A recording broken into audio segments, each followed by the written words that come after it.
오늘도 이곳에 함께 모여 하나님께 예배를 같이 드리고 계신 여러분 모두에게 우리 주님의 은혜와 평화가 넘치시기를 바랍니다. 지난주에 야곱은 드디어 에서와 재회했습니다.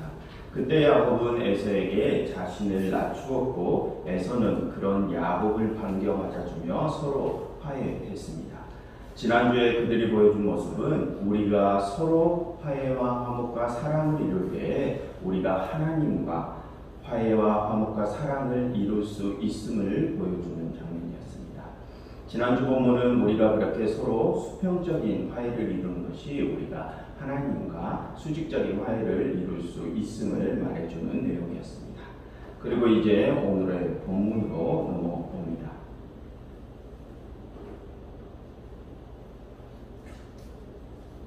이제 야곱의 가족들은 드디어 약속의 땅인 가나안 땅으로 들어가게 되었습니다. 그런데 그곳 사람에게 야곱의 딸 디나가 겁탈을 당합니다. 그래서 야곱의 아들들이 그들에게 복수를 하는 내용이 오늘 이야기죠. 여러분, 이 이야기에 본격적으로 들어가기 앞서서 먼저 오늘 이야기는 상징성이 있는 이야기임을 미리 말씀드립니다. 오늘 이야기에서 야곱의 딸 디나를 겁탈하는 세겜이라는 인물은 이스라엘과 함께 가나안 땅에서 함께 살아가는 세겜 족속 그 전체를 상징화한 인물입니다.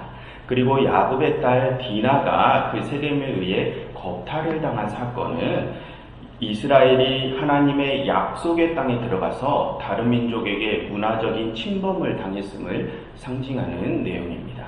그처럼 오늘 이야기는 하나님의 약속의 백성들이 약속의 땅에서 다른 민족들과 섞여 살아가는 중에 맞닥뜨리게 되는 여러 상황들에 대한 이야기입니다. 그것을 기억하시며 오늘 이야기를 한번 들어보시기를 바랍니다. 먼저 오늘 본문의 이야기의 구조와 줄거리부터 먼저 살펴보겠습니다. 오늘 이야기는 크게 네 부분으로 나누어져 있습니다. 첫 번째 부분은 33장 18절부터 20절까지인데 야곱의 가족이 이제 가나안 땅 세겜 성읍에 정착을 하는 이야기입니다. 그리고 두 번째 부분은 34장 1절부터 12절인데 히위 족속 중 하몰의 아들 세겜이 디나를 사랑하여 그녀를 겁탈하는 장면입니다. 그래서 세겜의 아버지 하몰은 야곱을 만나 그 사건을 중재하려 합니다.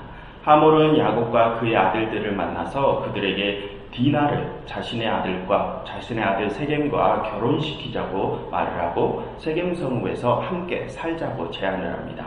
그렇게 그들의 결혼을 승낙한다면 너희가 원하는 어떤 예물이든지 주겠다고 하죠. 그 장면이 두 번째 부분입니다.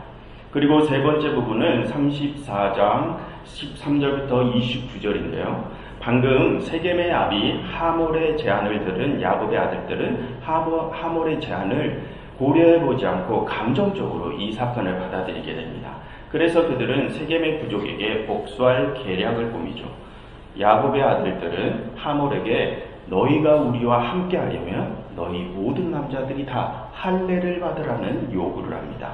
조금 이따 밝혀지겠지만 야곱의 아들들의 속셈은 세겜 부족 남자들이 다 할례를 받아 아파하고 있을 때 그들에게 복수를 할 작정입니다. 아무튼 야곱의 아들들의 요구를 들은 하몰은 그 요구가 나쁘지 않았나 봅니다. 그래서 하몰은 그 요구를 받아들입니다. 그리고 하몰은 자신의 성읍으로 돌아가서 자신의 백성들에게 상황을 설명하고 그들에게 할례를 받으라고 제안합니다. 그리고 그 세겜 성읍의 모든 남자들이 할례를 받게 되죠.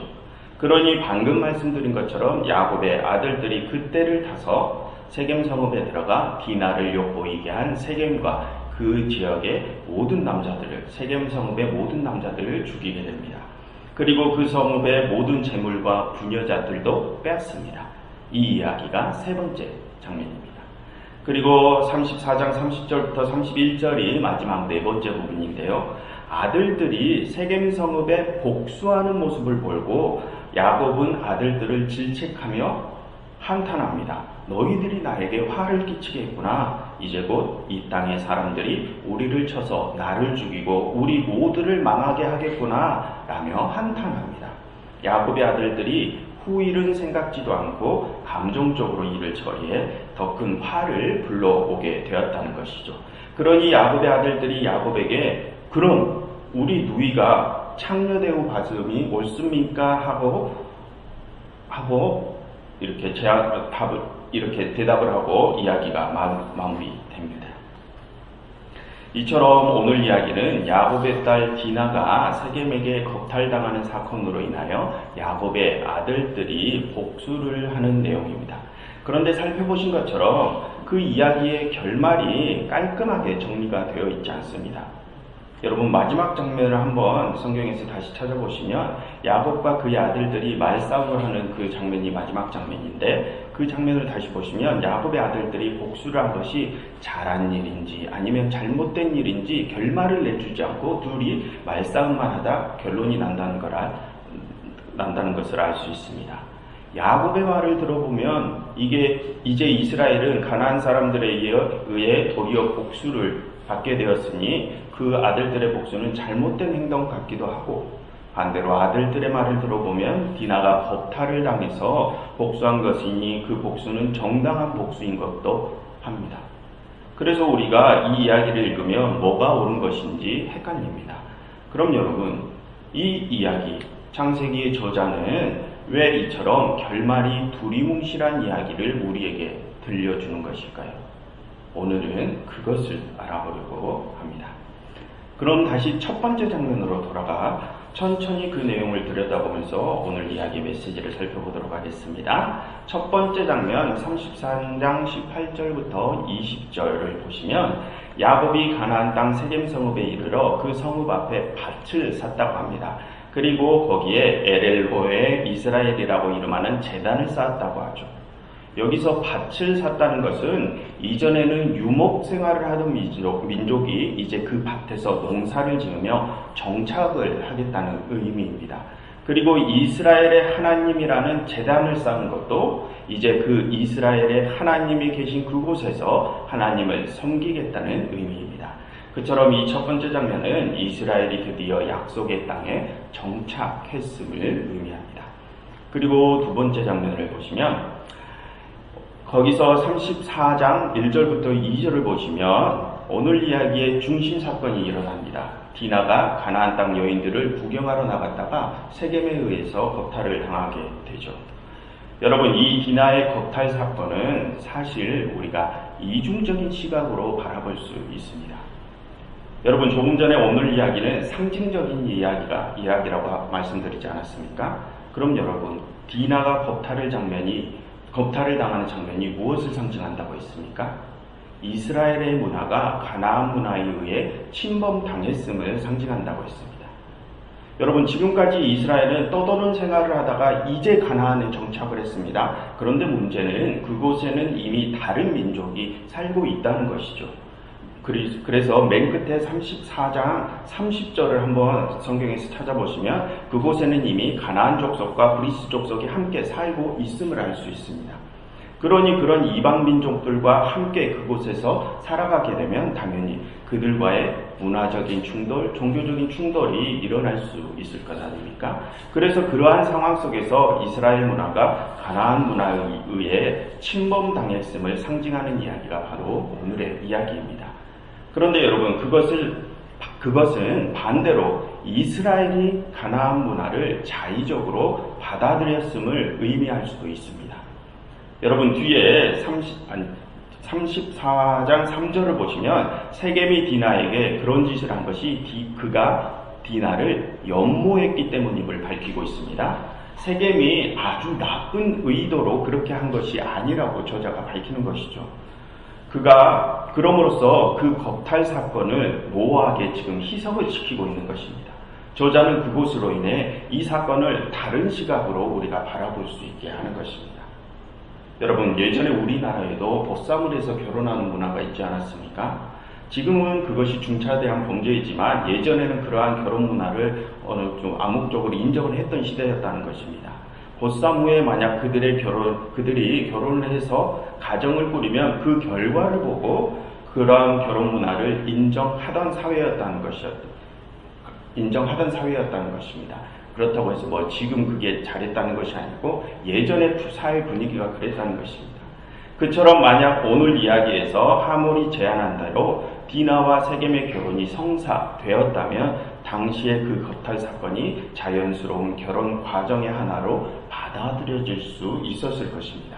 만약 그렇게 되었다면 가나안 문화가 이스라엘 문화를 침범한 것이 아니라 이스라엘이 가나안 문화를 자연스럽게 받아들여졌다고 해석되어질 수도 있다는 것입니다. 그처럼 오늘 디나의 거탈 사건은 이중적인 시각으로 우리가 바라볼 수 있음을 일단은 기억해 두시길 바랍니다. 그럼 여러분, 오늘 이야기에서 야곱의 딸 디나가 상징하는 것은 무엇일까요? 여러분, 지금까지 이 창세기의 이야기가 흘러오면서 야곱의 딸은 누구였습니까? 오직 이 디나 한 명뿐이었습니다. 그것은 야곱의 가족들에게 이 디나는 소중히 보호받고 아낌을 받는 존재라는 의미입니다. 여러분, 7절을 보시면 디나의 오라비들은 디나의 사건을 듣고 격하게 분노하죠. 그만큼 그들은 디나를 아끼고 사랑했다는 의미입니다. 그래서 이 디나라는 인물은 이스라엘이 가장 아끼고 소중히 여기는 어떠한 것을 상징합니다. 그럼 여러분, 실제로 이스라엘이 가장 아끼고 소중히 여기는 것이 무엇일까요? 그것은 그들의 바로 종교성이겠죠. 유일신 하나님을 섬기는 종교성, 남들과는 달리 거룩함을 지녀야 한다는 그런 종교성, 그러한 종교적인 특성을 당시 이스라엘인들은 가장 소중히 여겼던 것입니다. 그런데 그들의 종교성이 가나안의 문화에 의해 잠식되었다고 합니다. 그렇게 이스라엘이 하나님께서 약속하신 땅에 들어가 다른 민족과 함께 살며 겪게 되는 문화적 충돌의 상황을 상징하는 것이 바로 오늘의 이야기입니다.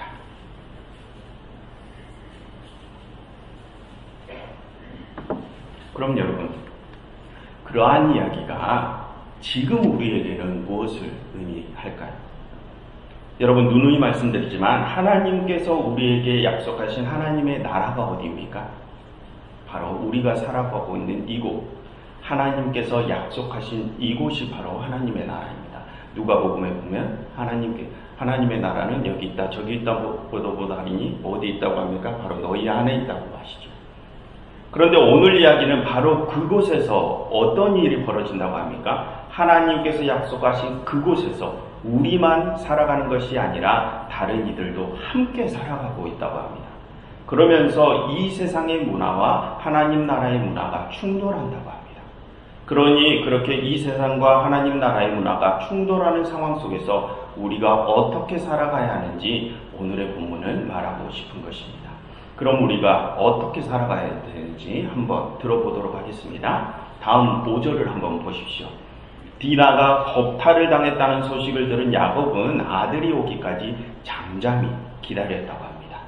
그것은 세상 문화와 이스라엘 자신들의 문화가 충돌하는 상황 속에서 이제 자신들이 어찌 처신을 해야 하는지 깊이 고민을 하는 모습을 상징합니다. 그런데 문제는 고민만 하지 아무런 행동을 취하지 않고 있습니다. 세상 문화와의 충돌 상황 속에서 안일한 대처를 보이는 모습이죠. 반면 7절을 한번 보시면 야곱의 아들들은 그 소식을 듣고 크게 격분했다고 합니다. 이 장면은 자신들의 종교와 문화가 세상의 문화에 의해서 침범당하는 것을 보고 격분하는 이스라엘의 어떤 집단의 모습을 상징하는 것입니다. 그럼 그 집단이 어떤 집단이냐? 그들은 자신의 종교성에 열정을 가진 열성 종교주의자들입니다. 그런데 그들이 종교에 대한 갖는 그 열정은 그 긍정적인 모습만을 가진 것이 아닙니다. 여러분, 이슬람을 보면 종교적인 열정을 가졌지만 그 열정이 잘못된 방향으로 나아가서 IS나 알카에다처럼 극단적인 폭력으로까지 나아가는 집단들이 있지 않습니까? 그러한 사례들을 보면 종교적인 열성이 꼭 긍정적으로만 나아가는 것이 아님을 알 수 있습니다. 그처럼 오늘 이야기에서 야곱의 아들들의 모습은 그런 잘못된 종교적인 열성을 상징합니다. 그래서 그들은 자신들의 잘못된 열성 때문에 복수를 하게 되죠. 그리고 다음 내용을 보시면 아들이 야곱의 딸을 겁탈했다는 소식을 들은 하몰은 그 사건을 중재하기 위해서 야곱에게 갑니다. 여러분 8절부터 12절을 보시면 하몰은 야곱과 그의 아들들에게 너희가 원하는 모든 것을 예물로 줄 테니 세겜과 디나를 결혼시키자고 하죠. 그 장면은 가나안 땅의 원주민들이 자신들의 땅에 들어온 이스라엘인들에게 먼저 화친의 손을 내미는 상황을 상징합니다. 그리고 그것은 이 세상의 문화가 하나님의 백성들에게 손을 내미는 것을 의미하죠. 그럼 여러분, 우리는 이 세상의 문화를 받아들여야 할까요? 아니면 이 세상의 문화를 배척해야 할까요? 여러분, 이 창세기를 포함한 성경 전체는 이 세상에 대하여 하나님의 백성들이 어떠한 입장을 취해야 한다고 합니까? 성경의 기본적인 입장은 우리가 세상과 화목해야 한다는 것이 우리가 화목해야 함을 말하고 있습니다. 그러나 우리가 여기서 유의할 것은 우리가 세상과 화목해야 한다는 것이 우리가 세상의 모든 문화에 동화되어야 함을 뜻하지는 않습니다.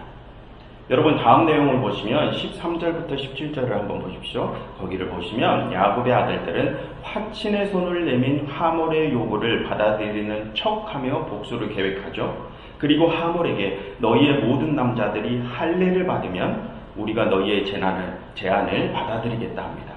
그러니 그 다음 18절부터 24절에서 야곱의 아들들의 할례 제안을 받은 하몰은 자신의 성읍으로 돌아가 자신의 백성들을 설득합니다. 그런데 그 중에서 23절을 보십시오. 23절을 보시면 하몰이 자신들의 백성들을 설득할 때 뭐라고 합니까? 디나와 세겜을 결혼시켜 그들과 화친하면 그들의 가축과 재산과 그들의 모든 소유가 우리의 것이 되지 않겠느냐 합니다. 하몰은 경제적인 이유 때문에 이스라엘과 화친하려 한다는 것입니다. 즉 이 하몰은 실리주의적인 사람인 것입니다. 그래서 그 실리를 위해서라면 할례라는 종교 의식은 아무런 의미도 없이 행할 수 있는 자라는 것입니다. 그들에게 종교는 자신들의 실리를 취하기 위한 도구일 뿐이죠. 그런데 여러분, 우리의 모습 중에도 하몰과 똑같은 모습이 있지 않습니까? 세세한 예를 들지는 않겠지만 종교생활, 신앙생활을 나의 유익과 번영을 위해서 이용하는 모습이 분명 우리 안에도 있습니다. 그런 우리의 모습이 지금 하몰을 통하여 지금 상징화되고 있는 것입니다. 그리고 그런 모습이 우리가 세상의 문화에 무비판적으로 동화되었을 때 일어날 수 있는 위험한 특성임을 알려주는 것입니다. 그러니 진리를 위해서라면 무엇이든 할 수 있는 그런 위험한 특성에까지 동화되는 것을 경계하라는 것이죠. 그렇다면 여러분, 우리는 그런 실리주의적인 특성을 가진 세상 문화를 완전히 무조건적으로 배경만 해야 하는 것일까요? 그래서 오늘의 본문의 야곱의 아들들처럼 우리의 종교성을 흔드는 그런 세상적 문화를 단칼에 우리가 베어버리고 이 세상과 단절을 우리가 선언을 해야 할까요? 여러분 다음 25절부터 29절의 내용을 보시면 거기서 야곱의 아들들은 하몰과 세겜의 백성들에게 복수를 합니다. 그런데 그때 야곱의 아들들이 어떤 모습을 보이는지를 한번 보십시오. 25, 26절을 보시면 야곱의 아들들은 세겜 부족의 남자들이 모두 할례를 행한 틈을 타서 비겁하게 그들을 공격해서 세겜과 그 성읍의 모든 남자들을 죽이죠. 그리고 27절에서 그들은 자신들이 그렇게 복수를 한 이유가 세겜이 디나를 더럽힌 까닭이라고 합니다. 그런 그것은 세상 문화에 의해 이스라엘 자신들의 종교성이 더럽혀졌음을 주장하는 것입니다. 그래서 이스라엘의 종교적 여성주의자들은 세상 문화를 완전히 배격해버리죠. 그리고 말합니다. 우리는 우리의 종교성을 다시 깨끗하게 하기 위해서 세상을 배격한 것이다 라고 하는 것이죠. 그들은 자신들이 세상과 등진 이유가 자신들의 종교적 거룩함을 되찾기 위함이었다고 해명을 하는 것입니다. 그런데 여러분, 과연 그들의 해명이 진실한 해명이었을까요?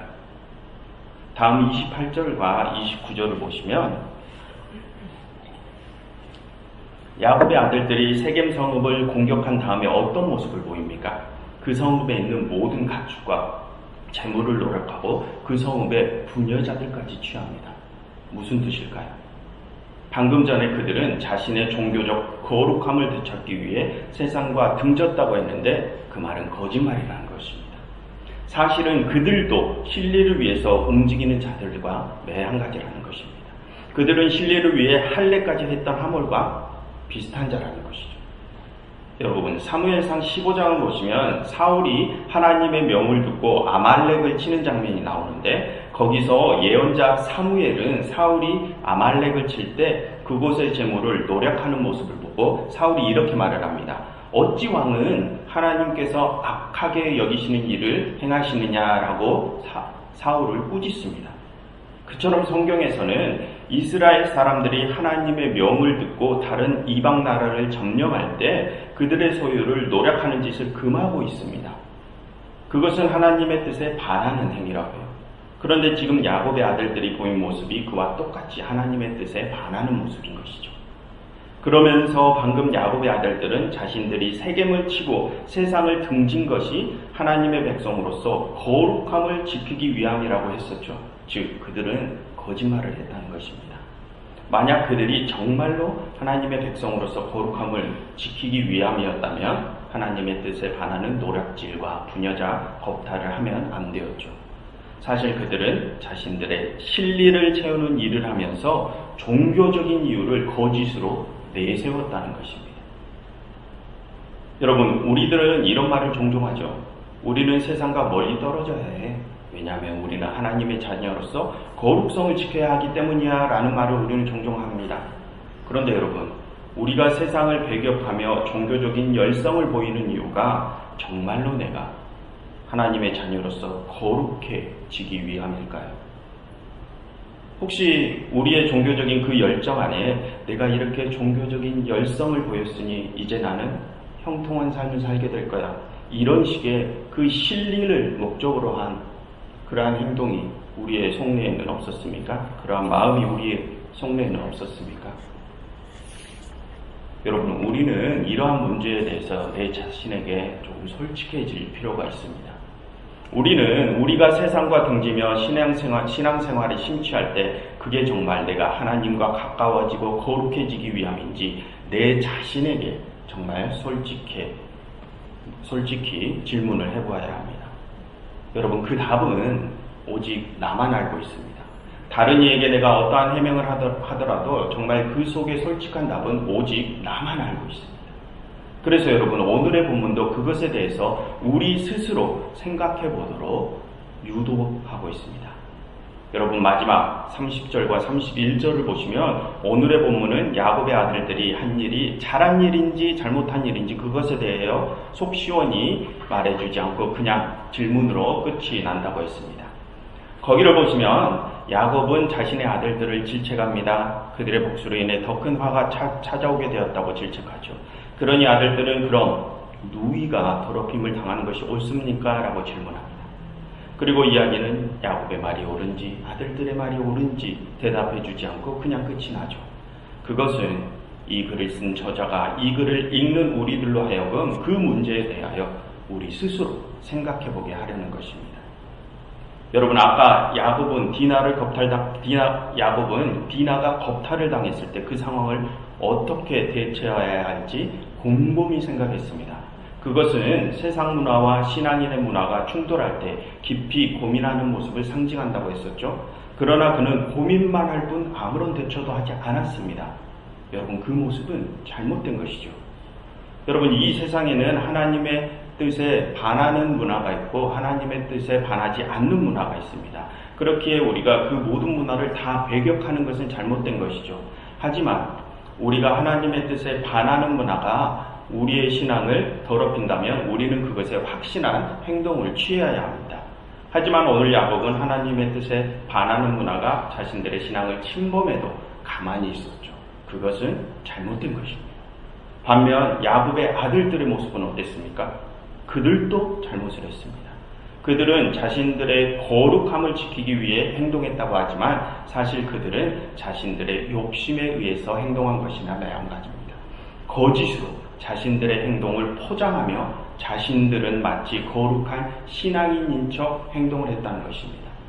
그래서 여러분, 아까 초반에 이 디나의 겁탈 사건은 이중적인 시각으로 바라볼 수 있다고 한 것입니다.